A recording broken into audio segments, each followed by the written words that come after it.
Let me just answer this. Remember that giant name? I literally thought you had one of those 50s mics, just like Elvis, No, yeah, literally. And then they stretch out their throat muscles so that it can be, I don't know, maybe that's more baritone. But I mean, as Usher would say, I don't know. Yeah.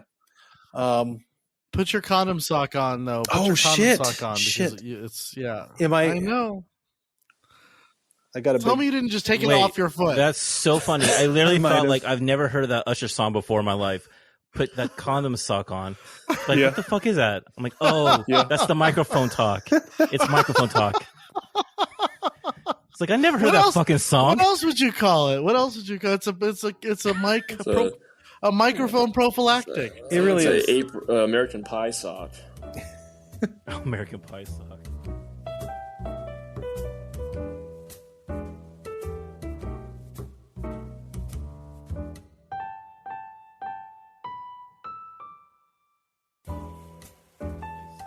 I can't hear Eddie. Eddie, are you okay? I can't hear Eddie. Oh, testing now. Sorry. I was on double muted. I had to fart. That's why. I didn't want no one to hear it. Well, that's going into the episode. Welcome back to another episode of season 3 of 3.5 Gentlemen, the podcast, where 3 of the 4 hosts provide a refined and intellectual analysis of movies from our private collections, and one of us tries desperately to keep up. We'll let you decide which host is which, but for now, my name is Sean, and with me, as always, are my co-hosts, Jeremiah. What up, Sean? I want to go to the butterfly room with you. Eddie. Wow. So on, partner. I want to live in the Ken and Barbie dream house. And Brandon. You've been wanting to live there for a long time. You want to know why this movie didn't suck? It's because Bo Peep is not in it. Just throwing that out there. I have a room for nothing but clothes. Anyway, this season we've decided that each host will pick a film from each decade from the 70s to today that exemplifies that time period. Some of the films will be underrated, some classics, while others will be overrated piles of cinematic crap. To finish off each decade, the host will have a group pick that wraps up the decade in style. As with every review, we give our goals to answer one simple question. How many drinks does it take to get through the film we've just watched? At the end of the podcast, we'll rate the movie based on a scale of 0 to 5, 0 being the perfect film that you can watch stone cold sober, and 5 being the sort of film that you'd rather jump headlong into a landfill incinerator than finish the movie. I was thinking a couple of That's a good one. Yeah, that was like Temple of Doom right there.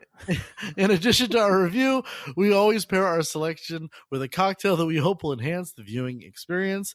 This season, we want to focus a little bit more on the cocktail selection, so please feel free to shake, stir, or mix the cocktail that we've chosen, or in this case, blend, and settle in for what we hope will be pop the fucking top off review. And just drink. With that, what movie do we have bouncing its way into our lives this evening, Brandon? Well, tonight we have our third entry into our 2010s films, and this one was selected by me. But with this entry, we make gentleman history by bringing in our first animated film, and it's about friggin' time. 2010's Tom Hanks and Tim Allen led movie, genius movie, our childhood movie, I think, Toy Story, but the third one.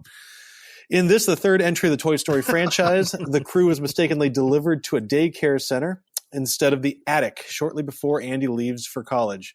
It's up to Woody to convince the gang that they weren't abandoned and that they would be better off staying close to their humans and staying as a fucking group, unlike 4, and then return home. This wonderfully animated and sentimental film is rated an 8.3 on IMDb, has a critic's fucking score of 98%. And an audience score of 90% on Rotten Tomatoes. The best of the best. The best of the best. The film rounds out its all-star cast with Joan Cusack, the late Ned Beatty. Beatty. Beatty. Yeah, it's Beatty. The late Don Rickles. It's Beatty. Late Don Rickles, the late Estelle Harris. Do we want to just keep talking about all these dead people? We have the living Michael Keaton, Wallace Shaw, passive our history, John man. They're Ratzenberger, of our childhood. They all just died. And let's not forget one of my favorite characters. I have a Funko Pop. I have a little stuffed animal. I have all sorts of Mr. Pricklepants. The wonderful Timothy Dalton. Are you classically trained? See, That's a really I'm sorry, James that was Bond. a good Bert. Two actors that played James Bond. I mean, look at that. You could take over. You Sean. really could. I love Timothy Dalton. So let me just I'll save it for the review. Jeremiah, go ahead. Sorry. No worries. Look at it. He's just so happy. So 'cause he's got excited. two I James am Bond, so happy. two actors. Before we Wait, get where's into the our second? well, we actually did. We did Skyfall, our previous Oh, okay, episode. okay. So All it's 2 episodes in a row. Before we get into Yeah. our cocktail selection, we need to talk about whose film this is, and additionally, what our initial impressions of the movie were before sitting down to watch it. Since this is Brandon's film, Brandon, tell us why you picked this beautiful classic. So we were going through it, and I was going through the list. We were talking about it, honestly, too. I think that 2000 to 2010, to me, is one of the better decades. And then 2010 to 2019, I think it kind of dropped off a little bit, and it had kind of these different movies that kind of rose to the top at the same time. Some kind of got lost in their way. And I think that Toy Story 3 is an important movie to talk about and to do for our podcast, because I remember being when did Toy Story 1 come out? What was that, 94? 95. Yeah, somewhere around there? 95, yeah. So I was 9, 10, somewhere around there.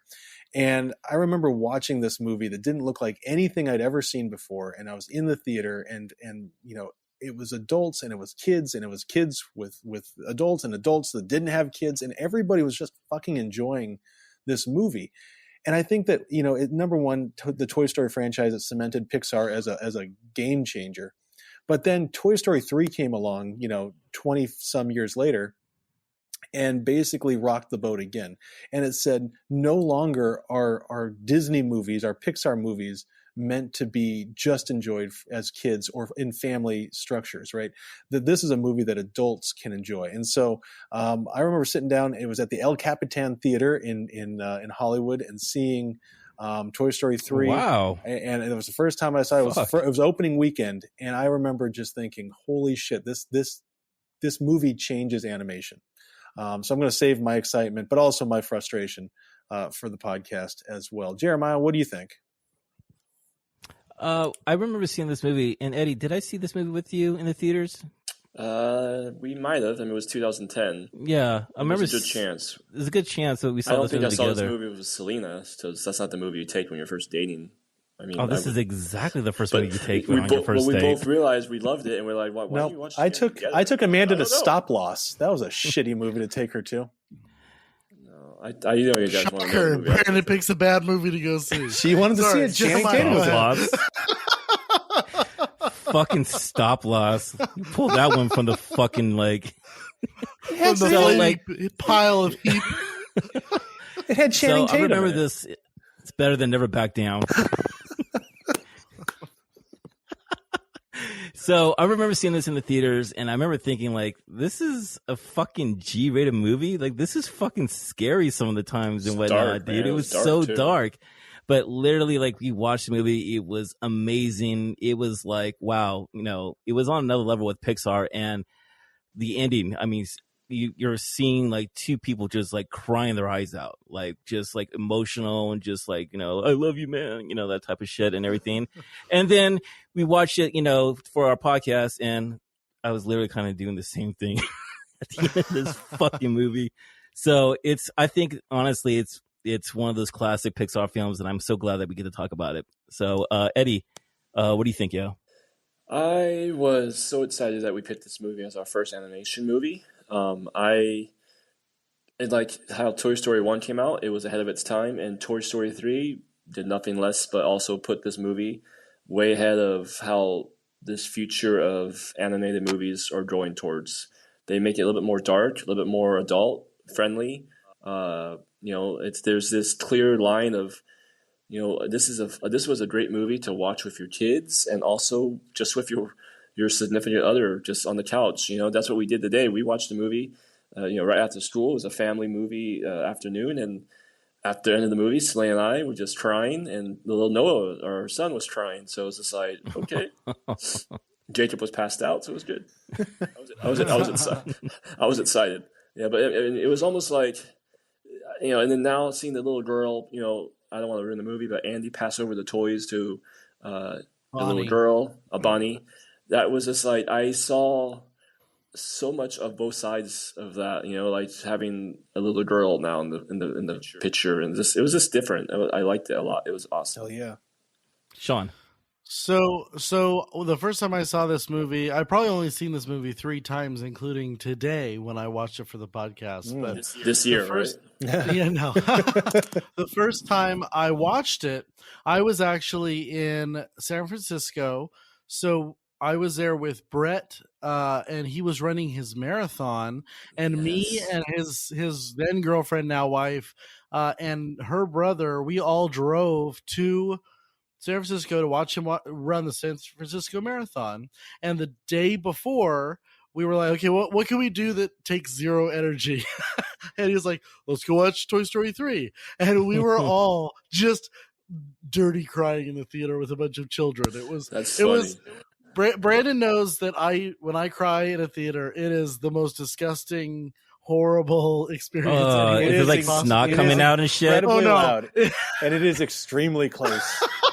It's like, it's like drive here. It's like, oh my god. The kids weren't crying though as much as the adults. No, I was. Like there's, yeah. But I'm sitting there. Yeah. I'm sitting there and I just bawled my freaking eyes out. And I'm like, good movie selection, a-holes. Like, I'm here in a foreign land. I can't even recover. Anyway, so that was my first impression. And then, I watched it. This might have been the first movie I cried. Yeah. Oh, well. Titanic? You didn't cry at Titanic. I watched it. Everyone cried at Titanic. Don't do this. Don't try it. Don't try Sorry, to play Sean. it. Keep going, Sean. Anyway. So no, I'm sure I cried the second time, probably when I bought it on Blu-ray, and then today I'm sitting on my bed and I'm just like, it's like 11 o'clock in the morning. I'm just like, just crying. Right. What the fuck is wrong with me? Anyway, so let's get into the review. Let's talk about the movie. Well, let's talk about the cocktail first. Let's talk about the cocktail review. Oh shit. I'm so sorry. It's okay. No, it's okay. I get another talking part. It is weird that we got a drink with this Pixar film, by the way. But this is we're breaking Brandon's boundaries, favorite drink, guys. So just give your heads up. It's his favorite drink in college. All right. So as we mentioned earlier, with each movie, we try to pair the tone, feel, and overall impact of the story of a cocktail. This season, we really want to discuss the cocktail and more, and how it links up to movie selection. Everyone knows. When we watched a Bond movie, we paired it with a vodka martini, shaken not stirred, with a lemon peel. But tonight's cocktail was chosen none other than Brandon.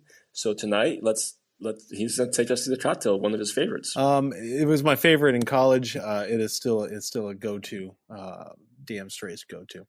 But tonight's cocktail is light and fluffy. It's just like the strawberry-smelling fucking villain of our film. Fucking Lotso. At first, you think a strawberry daiquiri is going to just bring you in for a good one.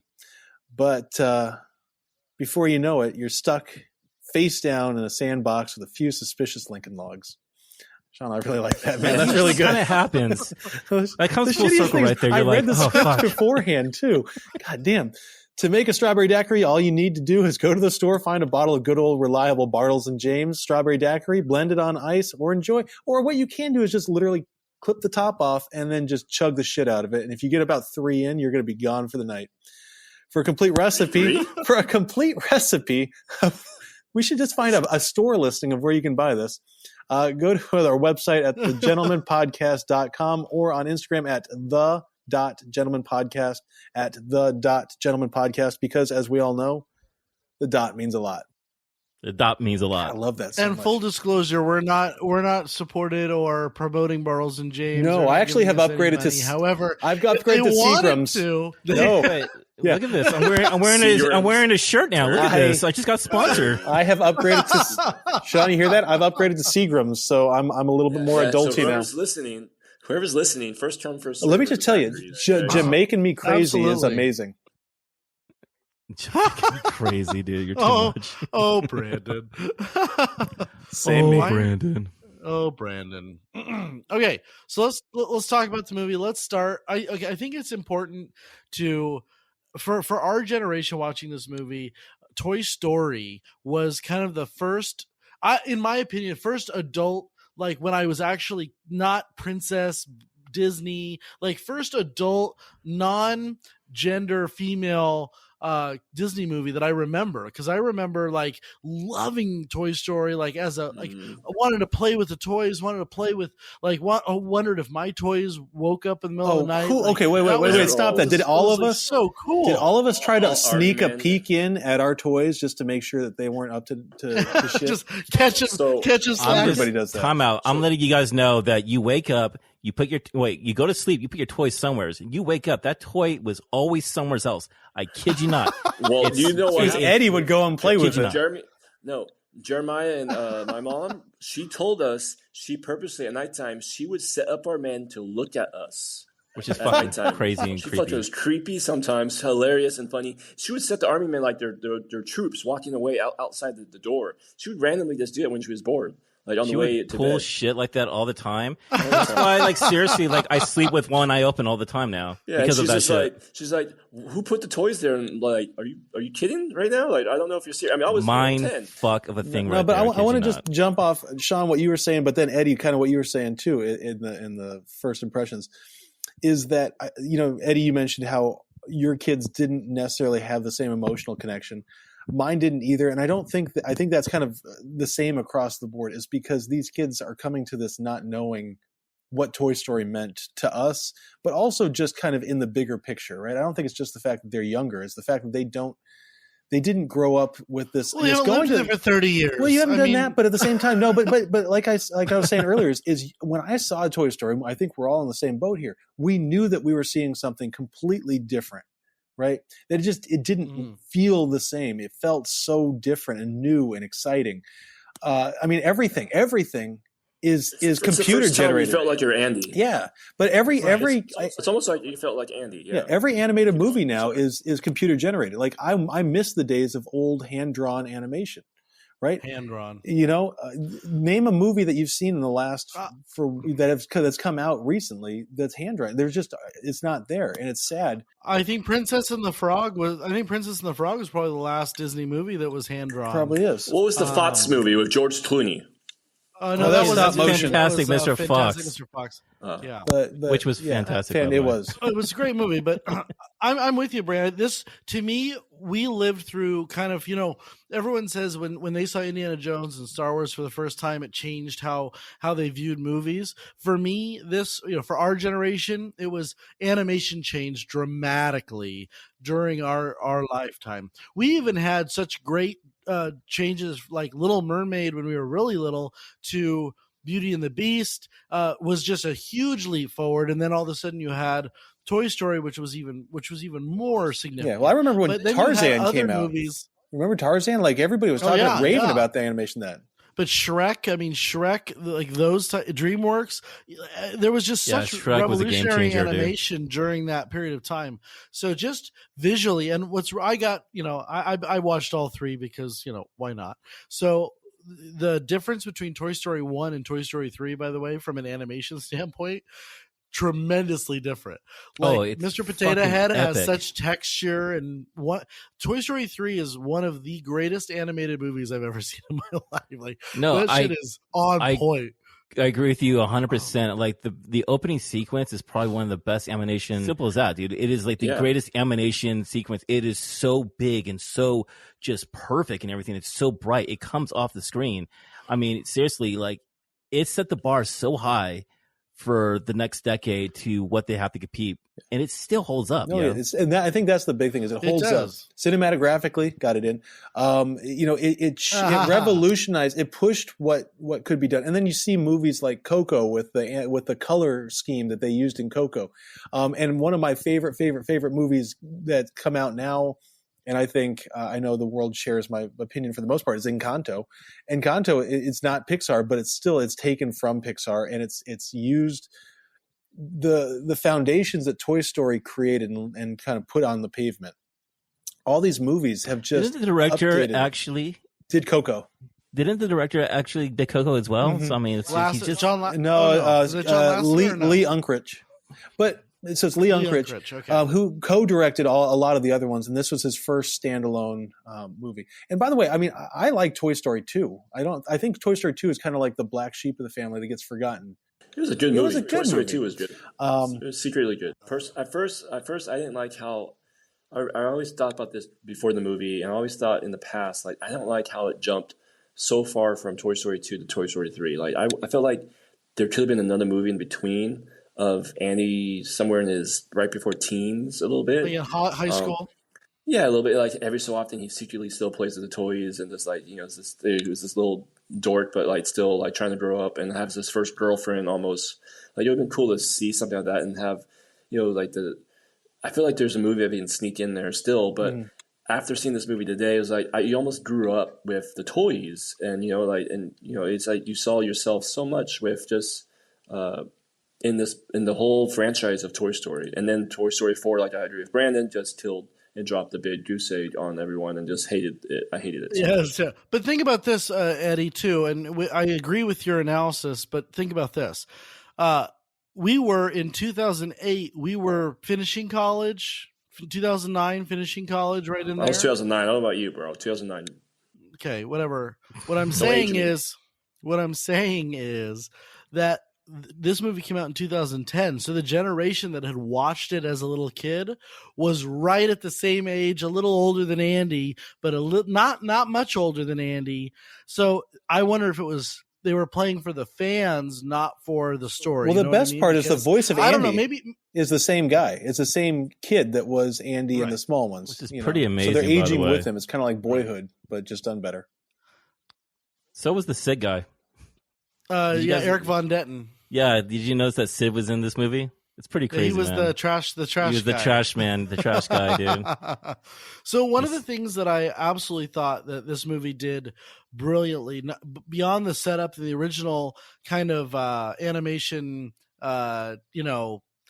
what are the train tracks and the orphans and all of that, which was basically, by the way, the story in Toy Story, the first one, the opening scene. It was just that he was doing it by himself. Anyway, so then it gets into this, like, really this heavy moment where are they going to split up? Are they not going to split up? Where are they going to go? Are they going to go to the attic? Is he going to throw them away? To think about that moment in the movie, like, to me, it set up a breakage. Like, hey, at the end of this movie or during this movie, Andy and the toys are no longer going to be together. And we as an audience have to get over that. And that to me was kind of a smart first move, because it kind of sets you up that this is it. This is the last time. This is the last story. I think all the circle goes around. And I feel like part 5, Andy's a grown up, has some kids himself, finds the toys at a garage sale. Voila. But no, I mean, you both. I would love that. Number one, Jared, what do you think? I didn't think of that when I was watching this movie. I literally thought that Andy and the toys were like somehow like stick together. Now as you watch it again and everything, you kind of have that feeling that just that okay, this is gonna happen. It's always gonna happen. This is what life is. This movie, it dealt with more adult themes than the previous Toy Story films and everything like that. And even other Pixar films, but I didn't want to believe it that Andy was going to get rid of his toys, because like that's a part of his life and everything. But life happens.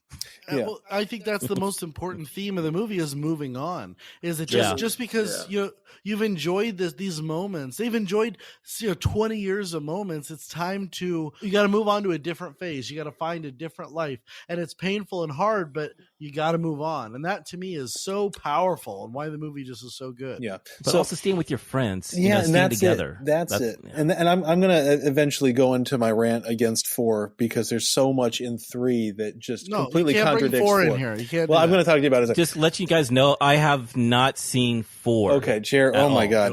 Don't do it. And I'll tell you why. In the end of my summary of the movie review, I've never seen 4, and there's a reason why. So 3, I'm watching it the whole time, and I'm not going to spoil anything. But 3, the whole time I'm watching it, you can see that they've literally, and Sean, you said this from literally scene 1, they've set up. This is the end. This is how we're going to culminate this beautiful franchise. It's playing off the same riff. We have that beautiful montage of home video of Andy growing up. We have, I have to quote it because it literally, this is where we all cry, is when Woody is waving goodbye and then Andy stops and says, oh shit, what does he say? Thank you guys. Like literally, that's the perfect end. It was the end that they've been building up. Like you could see that this is their whole purpose was to end.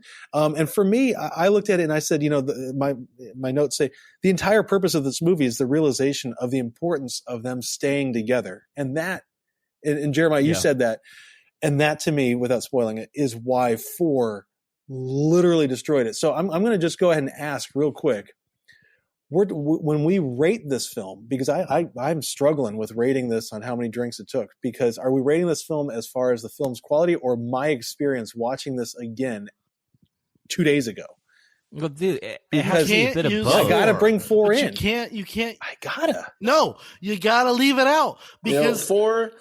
I felt like Woody just wanted to get some ass. I'm not gonna lie. I felt like Disney wanted to get some ass. Disney was wait. "Oh, we got Woody a gets a franchise." girlfriend? No, Jerry, you don't want to know. Jeremiah, you don't want to know. Peep came back in. All right, Little Bo Peep came back, and Woody leaves the group for her. Like, hey, Andy's not here anymore. Oh, was it like The Bachelor or some shit like that? Yes, he gets the first rose. God damn it. It was more like The Hangover. Anyway, you cannot be corrupted by other movies. All right. Like you can't. I mean, you never. Yeah, I understand, but you never. I always wish they would have went more into the dad of Andy. Like, I love that. I love the fact that we have Andy's not on the fourth one.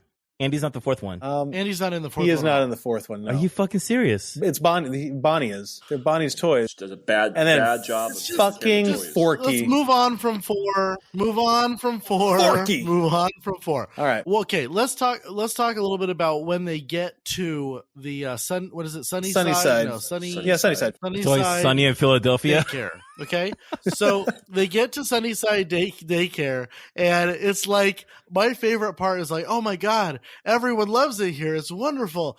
But I don't know if you've ever been to like an old folks home, but when you walk into an old folks home, everyone's super happy to see you. Like it's like, oh my god, you've come to see me. I'm so excited. And then it turns dark very quickly. Like after lunch, everyone's falling asleep in front of the fireplace.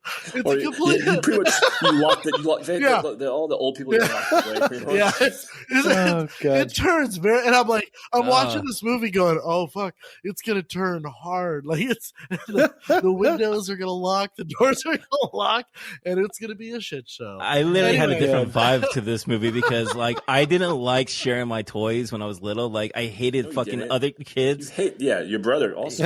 Yeah, but I love you, dude. But you got the toys. No, you always got the best one. I always give you the one that you always liked, and you just got the rest of the shit. But you always got that one favorite one that you liked. Still bitching when he was a kid. Jesus.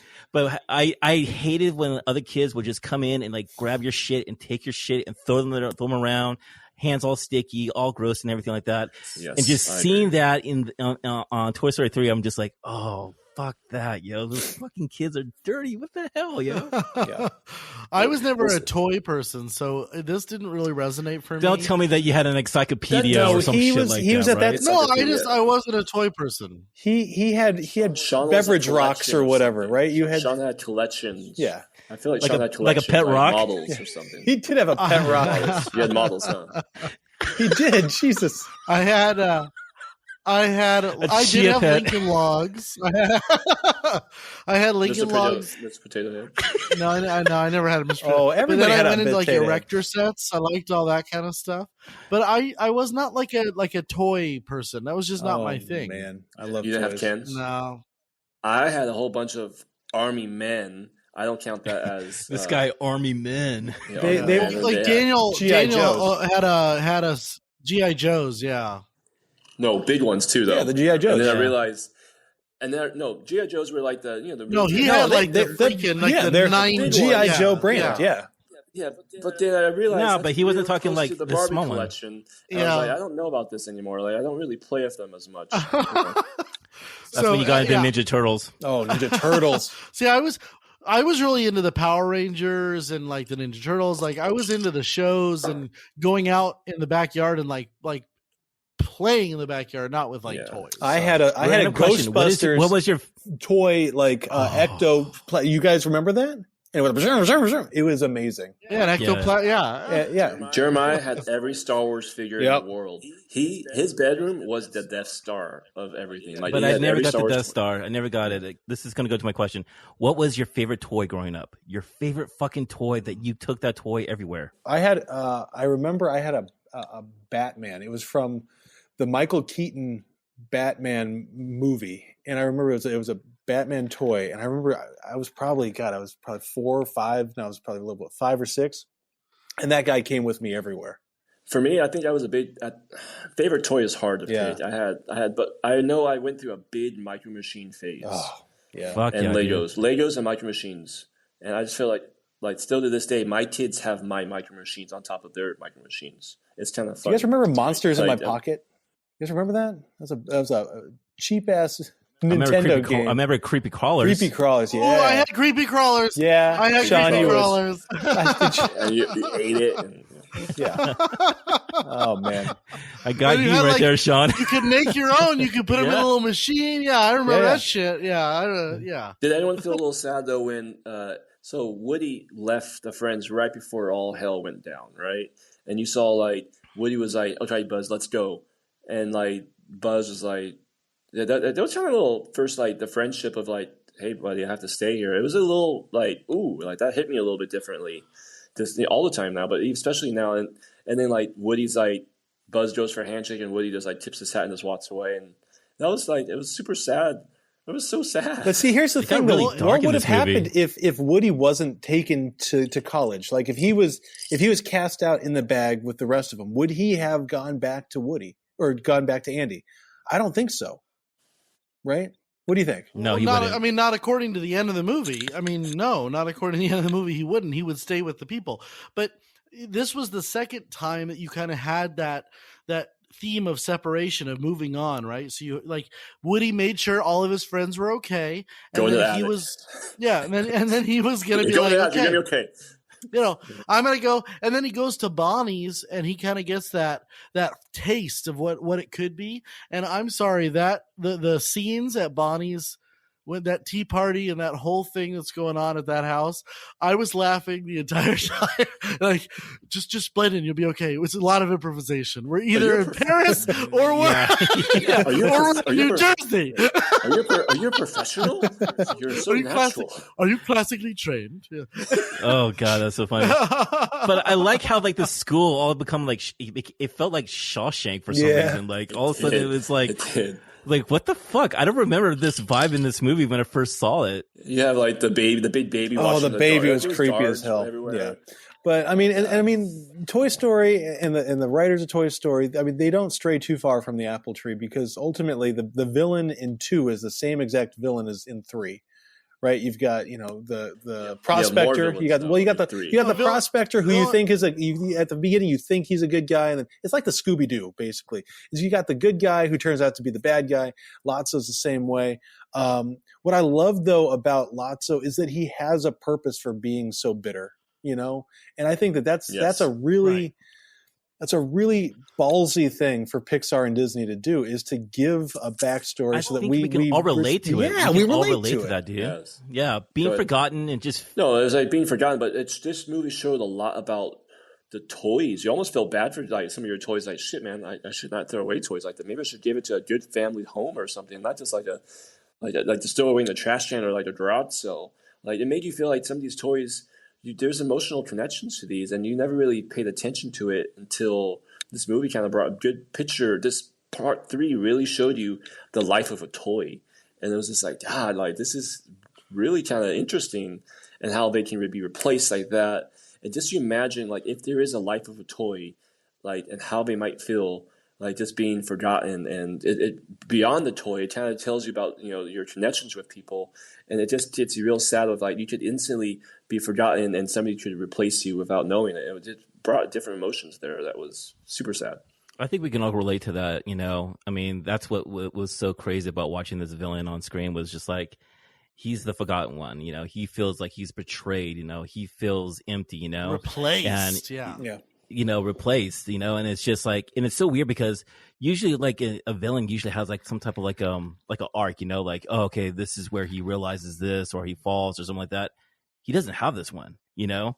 In the end, he actually found someone that actually really loved him in a lot of ways because they actually took him and shit like that, you know, regarding to a guy that remember, you know, what type of a toy that was and just hugged it, you know? So, but it was weird watching that, dude. I think the worst part about the whole Lotso story arc is when he has a chance to save the others and he doesn't, right? Where he gets helped up. And I mean, that you see it's coming from a mile away.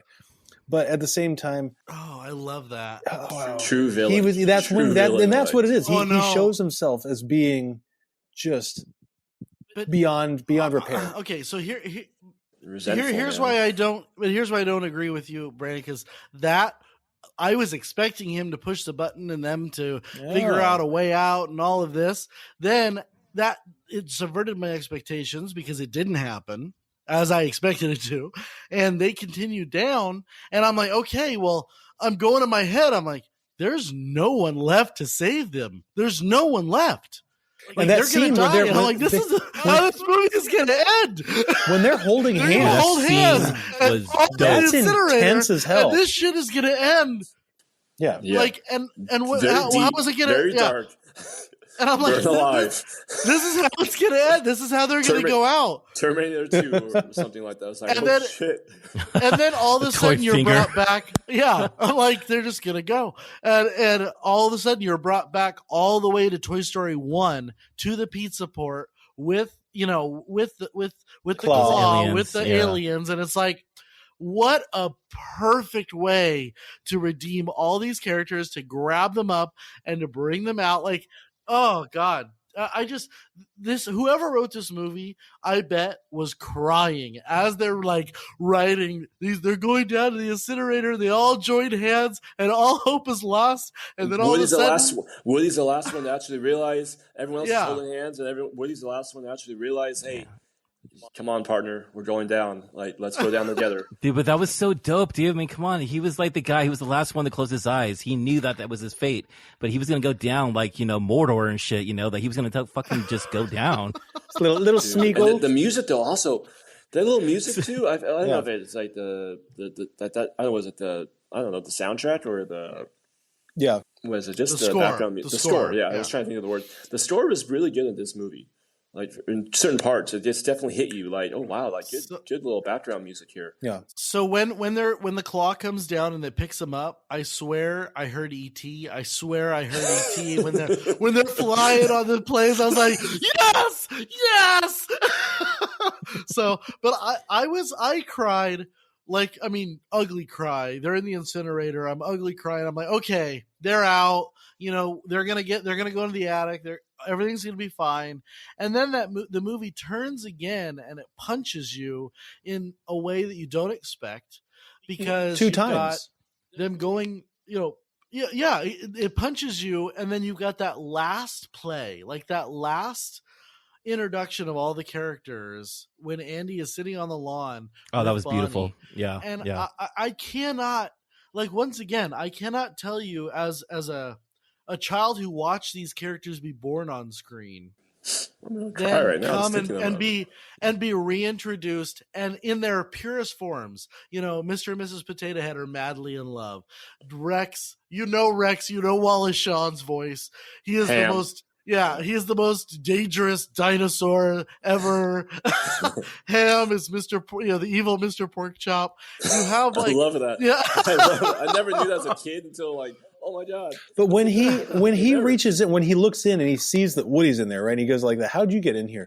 And he's got that. I love it when he takes it when she's reaching for him, and he pulls it back. He pulls Woody back, hesitate, and it's like no. That I don't care what kind of film this is. That's brilliant filmmaking. It's such a subtle little moment, but man, it speaks such fucking volumes. And the way that Andy does something that I personally couldn't do as a fan of toys and you know, knickknacks. I would have kept it. He gives him over, and I think that is such a fucking statement about Andy and about the goodness of giving over, moving to on. the next. Yeah, about moving on. He's got to move on. Yeah. Let me ask you something. What is something in your childhood that you would pass down to your kids? That I know that we all have something that we will pass something down to our kids. What is that? I've been thinking this quite some time. I mean, besides all the other crap, one thing that really meant to me growing up, and I have two of them, so I thought about this. But Avery might have to be tough luck right now. I have to think of something for Avery right now. But that's Selena's job. Yeah. So I kept most of my baseball gloves growing up. Yeah. So I have my college glove. I have my high school glove. I'm going to give one each of them to my boys. And, if they don't play baseball, oh well. I mean, right now they love baseball, and they've seen it, and they know it's like it's on the altar of like, don't touch it. It's like the Sandlot, like the Babe Ruth ball, like Dad's glove. Don't touch that one. But overall, that's something I think I'm going to pass it down to my kids. For toy wise, I don't know. I can't think of it right now. But for something that I hold cherishable is my college baseball glove, my high school baseball glove, something like that. Sean, what about you? Okay. Mine's going to be my movie collection because, and this is weird because I remember watching movies with my grandfather like at 2:00 in the afternoon at his house. Like that's something that my parents have really promoted is the love of old movies, old musicals, old, stuff that's dying. This stuff is going to be gone forever and no one's ever going to know that it was even here. And so I'm going to carry on that love, or hopefully that at least appreciation for what built the movies that came today. I like it. I love it. Brandon, piggybacking off of actually both of you guys. For me, growing up, one of my, I guess, favorite peaceful moments was I would go and I would break out my binder of baseball cards, and I had one of those huge binders that they sold back in the 90s. And I would just flip the pages, and I, didn't even care about the stats. I just looked at the images, and it was like, I want to be a baseball player. I want to look like that person, or I want to be on that team. And I have, I've got thousands and thousands of baseball cards, and I can't wait to be able to say, here, these meant something to me. Now they're yours. And Eddie, you said it exactly right. If my kids don't ever open up the book and look at any of the cards, that's their choice, and that's fine. But it's something that meant so much to me that it was a way to find, that's that inner peace of just sitting on my bedroom floor and just flipping through these images of baseball players, and wanting so desperately to be one of them, that it meant something to me. And I hope that someday, it can mean something to our kids. And Jer, what do you have? I love it. Both good choices, guys. You would think would be like my vinyl collection, but I might just keep that forever. He's gonna be buried with the fucking vinyl collection in his coffin. I don't know if Jeremy or Brandon knows this, but I was like, "You're like." He would get. Sorry, Jeremy. Hold on. He would get so mad because our housekeeper would come in and he would have fuck to with my records. Just to vacuum his room. Housekeeper didn't know it was staged. He would fuck with my records. He would fuck with my records. I'm like, why would you touch it? Like, poor George didn't know. He didn't know. That's funny. Funny. So you think it would be my records, but no, it would be my my Calvin and Hobbes collection. That meant a lot to me when I was little. Where I used to just go on adventures with Calvin and Hobbes. And when I didn't have that much friends when I was little, because I was just kind of like, awkward and shit, those stories and just laughing at those panels and just being a part of Calvin and understanding who Calvin is and just learning how Hobbes is and whatnot, those things mean everything for me. And hopefully I can pass down to my child or my children regarding to, this is something that I want you to explore, this new world. Enjoy, because this actually saved my life when I was little. You know what I'm saying? I love it. That's fantastic. Yeah, that was good. I want to go back to a couple of things in the movie before we finish up. Number one is Buzz in Spanish mode and in reset mode. So freaking good. That was fucking great. I love it. Because I think Buzz in Spanish mode is probably one of my favorite. It was not expecting none of that, and it was funny. So it was super fun. I think that watching that again with my 7-year-old, I was reminded or shown just how this is an adult film. It's a grown up film in a lot of ways, because I'm watching it, I'm laughing, and I'm enjoying the shit out of it, and my 7-year-old's like, Dad, read it for me. I can't read that fast. And I'm like, oh shit, yeah. Like what kid this is a kid's movie. What kid's gonna read subtitles? So literally, you see this, and you see that the director and the writing and everything, they're like, This is a joke for mom and dad to just go ahead and just laugh at, go way over the kids' heads. That's what's perfect about. And I mean, it just, to me, it shows. Honestly, I'm watching this movie again. I'm just like, God, that is so ballsy for them to do in a quote unquote kids movie over and over and over. And that's just another one. It was one of the funniest things I've seen in movies. Period. And they played it so well. They played it, perfectly with the Spanish mode. And then when Woody asks Jessie if she's going to be okay, and she's like, "Well, I know about Buzz's Spanish mode. I know how to put him in." Right? It's just like, oh man, it's great. It's perfect. Buzz doesn't know. It's like, what the hell did you just do to me? How can I dance? I don't know how to dance. I think my favorite thing about this movie was actually Barbie and Ken and their whole getting together and whatnot. I feel like I've known you my whole life. Yeah, and Lotso's like, there's literally 10 million of her. It's just insane. But that was beautiful when he said, "But no, there's only one of her," and that's just awesome. Ken stayed. That was cool. But I didn't know that was Michael Keaton, dude. Michael Keaton. It's hard to hear him though. He didn't sound like Michael Keaton. Yeah. So here's a question I want to ask for you guys. Your favorite character of the Toy Story franchise? Well, who's your favorite character? I'm going first. I'm going first. Character. Rex. I've loved Rex since I was 6 years old, 7, whatever we were. I love Rex. Never thought you would be a William fan, dude. Oh, dude, I love him. But no, like, Wallace Shawn. But I love that when they can't get both. Oh, it's so good. Sean, you buddy. So mine is always been a combination. It's Mr. Potato Head. To me, has always been just hysterical. But I love the Army Men. I love the general of the Army Men. I've always loved him. when they're doing recon in the first movie and they're looking, I repeat, I can't see it. I can't see it. Men. Put the banners in. And when there's when they're zooming the position because mom is coming and she steps on one and they're pulling him aside and he's injured. I think the Army Men are the most clever portions of that. Anyway, so Mr. Potato Head though is I think that's good. As bullshit as this might sound, I think Woody's my favorite character, and the reason why is it's just how loyal he is to Andy, and it's all about friendship and how he would just go to the ends of the earth to someone, and I fucking love that. Oh yeah, those are good ones, guys. What about you? So this movie the overall franchise, it's Slinky. Oh, for some reason I love Slinky. I liked him in the first movie. He was loyal to Woody, and and he just, and then he I don't know. It was just cool. He didn't see much of him in this movie. I mean, you saw little parts of him. Like Woody's like, "Okay, Slinky, get everyone here." It's like Slinky's like, "We're all here. This is all that's left, buddy."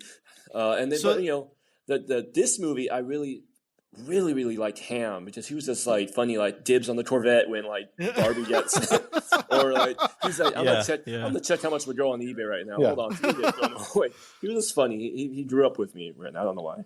So the voice. reason Slinky Dog wasn't in this one as much is because the voice died. actor died. Yeah, and he was replaced by a very good. It sounds really good. Choice. Yeah. But it was Ernest, right? The original Ernest. Yeah, the guy who used to play Ernest. I don't know what his name was. Yeah.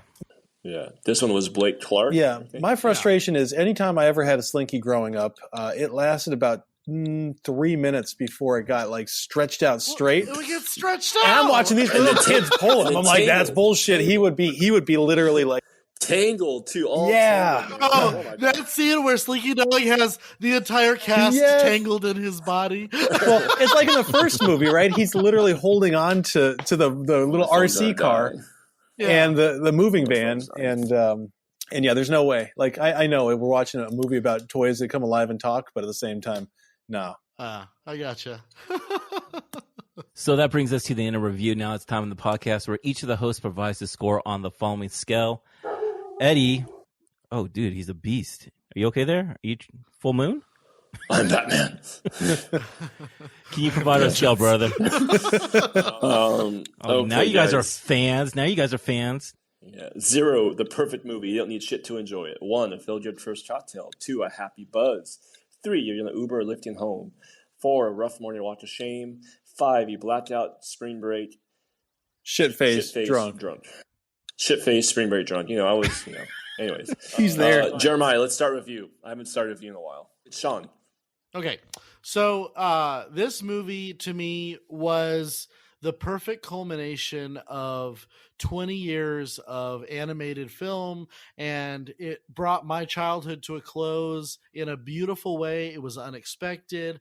I think if Star Wars had followed this protocol with their new trilogy, we would have all been better off in the Star Wars franchise, in that we brought back great characters. We put them in grave peril. I actually thought they were going to kill off at least one or two of these toys. And at the end of the day, you had this beautiful send off, this last play date with Andy, where you got reintroduced at their core characters. You know, Woody is brave, and the best part about him is he'll follow you to the end, and he's loyal and he's wonderful. I think that the voice actors got into their stride in this movie, and I understand why Disney pushed to make a fourth one and make $1 billion. I think it was wrong. They shouldn't have done it. I think that was a horrible decision. But this movie is, if you're going to look at animated movies, I think it's as close to perfection as you can possibly get. I'm giving it a 0.25. I think this is, the story's great, the cast is great, the music's great. I can't tell you on one hand the flaws of the movie. I mean, maybe three. There may be 2-3 flaws, and I don't even care to talk about them, because I think this movie is as close to perfection as you're going to get. Yeah. So that's my score, and a simple review. Let's go to Jeremiah. What do you think? I have to say that Toy Story 3 has to be one of the top Pixar films of all time, and like, if not least the top 3 next to Up and WALL-E and maybe even The Incredibles, which I can easily say is one of the best superhero movies ever made. However, I think this movie from beginning to the end is magnificent. I mean, the ending alone, I mean, it tugs the heartstrings. It's like that feeling of saying goodbye to part of your youth when you think about it. Like, it really got to me. It's like you're letting go of it, and you're just being a part of life, but we hold on to those memories forever. And this movie just was able to capture that feeling. Now that I'm older, you know, it's like very nostalgic and everything like that, because we say goodbye to old friends, but we always keep a piece of them. A piece of them always stays with you forever when you think about it. I have not seen Toy Story 4, and because I didn't need to. Because this movie, it wrapped out everything in the best way. Love, friendship, and just being together. And it was just magic. This movie was the perfect ending for me, I think, for Woody, for Buzz, and for Andy. I mean, that's why I didn't need to see Toy Story 4. And I probably will never see Toy Story 4 because this fucking movie did everything that I wanted to see. This is probably one of my favorite Pixar movies ever. So this is a 0.25 as well for me, guys. It's a half a shot. Ed, you want to take it? You want me to? Oh, half a shot. Yeah. Sorry. I'll take it. Ed, take it. Ed, take it. I agree with everything Sean and Jeremiah said. Like, this movie from start to end is by far, every scene is truly amazing, right? Like, I just think, like, if anything, I felt like the movie wasn't long enough. I realized I was almost halfway through the movie. I was like, no.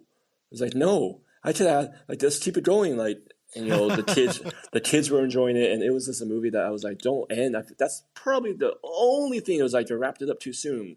You know, you should easily gone another 30 minutes. I think everyone would have loved it. Like, a little bit more details of possibly, I don't know, it was hard. Like, memories. I don't know, maybe show memories of Woody and Buzz, or just the gang all together. Like, they did that in the beginning. It was beautiful. This movie is very beautiful. I love this movie. This is probably the perfect Pixar movie for me. I don't think there's better. Like, that Toy Story franchise is the franchise I like to show my kids. I personally like this one better than Incredibles, than Finding Nemo. The first two movies were great, put it on track for this one to be great. They kept it very light. This one wasn't afraid to go darker, and I loved it because it was to show the harsh reality of life, like, in a weird way, of toys. Also, they have their own lives, but it just shows you also what could happen. You know, what happened when you don't take care of friendships, or what happened when you don't take care of it. Like Sean said, remind you of kind of like the sunny side, remind you of kind of like an old folks home, and almost like, instead of like, think of it as toys, but think of it like your grandparents, and like they still have life in them, and they just get put in this area, and no one comes visits them, and then they get treated bad. It was super sad. I liked how his analogy there was really good. The Toy Story trilogy is by far one of my favorites. Like I said, didn't want this to end. I loved it how the the claw saved them in the very last scene. Like that was like it had me on my seats, and I watched it 10 times already. It still had me on my seats. I liked how Lotso got what was coming to him in the very end. He got to be in the very front of a big truck and just had to taste buds for the rest of his life. It's hard to find situations with this movie what I didn't like. I don't think there's much besides I wish it was just longer. I agree with Jeremy and Sean's score. I'm going to give it a 0.25, half a shot. So, yes. Half. Yes, Brandon. Brandon, take us home. When I was thinking about this, and spoiler alert, we all talked about this one because we wanted to find a really great 2010s pick, and I really wanted something that I felt like we could all get behind. And when we kind of settled on Toy Story 3, I think all of us were like, yes, this is it. And my only concern as I was like hanging up the phone the other day was, this is going to be a 0 for me. This is going to be a 0 for me because I can still, I've only seen this movie probably 3 or 4 times, same Sean as you were saying, but I can still like viscerally remember sitting in the theater. I actually saw this, I don't rarely do this, but I saw this movie twice in theaters. Like I remember sitting in the El Capitan, and then we went and saw it again in Edward Cineplex or whatever. And I can remember both times just breaking down and not knowing how to feel, but just knowing that I felt everything at the end and feeling perfect for it. So, I mean, I was going into this with a 0. And despite what you guys are saying, I couldn't get 4 out of my mind. And so a couple lines, and I just have to say it. I had a couple quotes from fucking Woody. From now on, we stick together. That's bullshit, Ed. Or not Ed. That's not Ed. That's bullshit, Woody. Bullshit, Ed. That's bullshit, Woody. You just went back to Halloween. Shit. A couple other times he says, we're staying together, right? He chooses to go with them instead of go off to college and be with Andy. And we know how much Andy means to him. And then for him to pull that shit in 4. So what went from a 0 and literally it is a 0 movie for me, but I could not watch this movie without having that horrible bad taste of a movie that was still yet to come in the franchise. And so I think that you guys hit right on it. I'm going to go 0.25, which I know makes the math really, really simple. But I'm going to go with a 0.25 also because it took a perfect movie. And with the reintroduction of Bo fucking Peep, you ruin a franchise or hurt the franchise quite a bit. So in case you need to have help with the math. Just couldn't I guess you couldn't let it go, I guess. Yeah, I couldn't let go, man. I couldn't move on. Toy Story 3 didn't teach me enough, but yeah. All right, when we combine those scores and divide by 4, what does Toy Story 3 get an average rating of there, Eddie? I'm pretty sure everyone knows this math, but it's a 0.25. So and Jeremiah, where does that put us on the list of films that we reviewed? Oh, tied in second place. Tied in second place. Behind a 4-way tie. Behind Empire Strikes Back. What? How weird is that we had a 0 across the board for Empire Strikes Back? We never had a 0 across the board for Empire. Oh, for Eddie, I'm sorry. Except for Eddie. You, Ed. Yeah, you're right. For you. We didn't. Luke, I am your father. I still look at that as 0.06. Get the fuck out of here with that. It's a perfect movie. 0.026. I prefer to round up to the nearest 0. So good job, Ed. I was looking at the lyrics to "You've Got a Friend in Me," right? So the last verse is, "And as the years go by, our friendship will never die. You're gonna see it's our destiny that you've got a friend in me."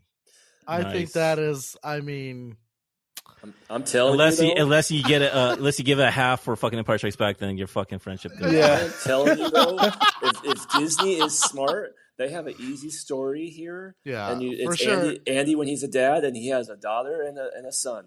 You could say a bunch of things are for certain in life, and one of the 4 certain things you could do is Disney will fuck this up just as bad as everything else, because that's what Disney does.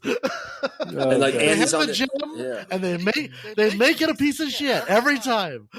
And it could be like a little funny, like Andy's on this mission to like find some of the last remaining ones. Dude, that He's would only be able to find like fucking 4. He dope. finds out Woody was actually really valuable and could buy a house.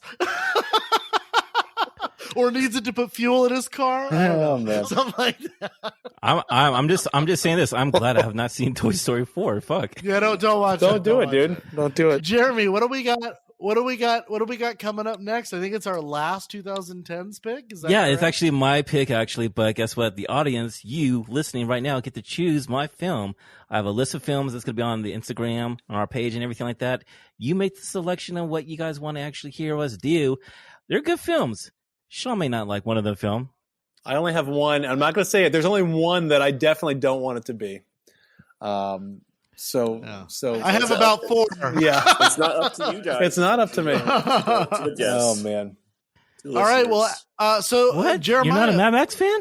Jeremiah, I believe that that and our group pick are our last 2 of season 3. Is that correct? Yes, we are coming close to the end of season 3. So we're almost there, everyone. So yeah, go to our Instagram page because I'm actually going to remove these films, and you're just going to choose the movie. Actually, it's going to be really surprised. Okay. Can you guys give me a heads up because I like to know. I'd watch the movie before the last second, please.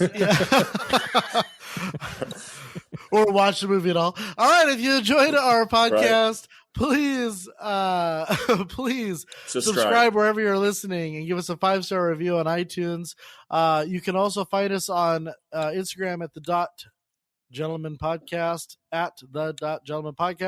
You can visit our website at thegentlemanpodcast.com, and we look forward to your emails at hosts with an S at thegentlemanpodcast.com.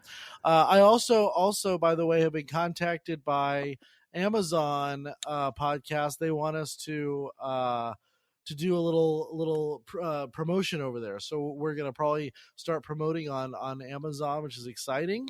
And we thank you all for listening, and cheers, gentlemen. We will see you in 2 weeks. Cheers. 2 weeks. 2 weeks. Cheers, guys.